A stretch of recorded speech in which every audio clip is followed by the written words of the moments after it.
Sa'yo, Kuya Bangs ng Bataan.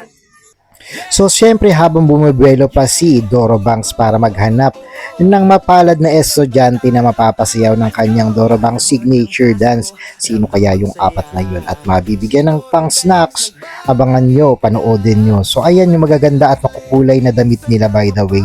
Actually at I think it's reading month, pero yung sinabi sa amin ay costume parade, syempre dali-dali naman si Doro Bangs at si Biyahe ni Bru, dahil nga alam mo naman si Doro Bangs gala ng Bataan at syempre si Doro Bangs ay nagko-costume din. Papadaig ba naman si Doro Bangs, pero this time ay maraming magagandang damit talaga naman. May mga nag-model pa dyan at talaga na may napansin si Doro Bangs at pero syempre may apat na mapapalad na estudyante. So ito na naman nga ba si Doro Bangs nagbabalik, medyo na nahimik lang, nag-recharge. Syempre, ito na nga, sabi ko marami tayong mga pending na videos. Ayan, nakahanap na naman tayo na mauutong may mga estudyante at para pasayawin ang Doro Bangs signature dance. Sa tingin nyo, mapapasayaw natin sila? Syempre, dahil may apat na maswerteng estudyante na nakakuha or nabigyan ni Doro Bangs ng pang-merienda. Happy sila.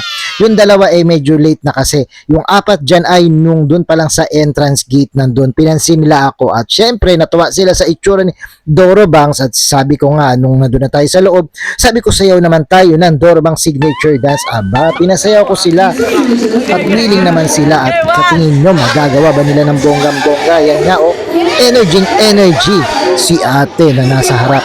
Si Doro Bangs ay nandun sa likod. O diba ayan, pak, ganun. Pak, ganun, freestyle. Diba?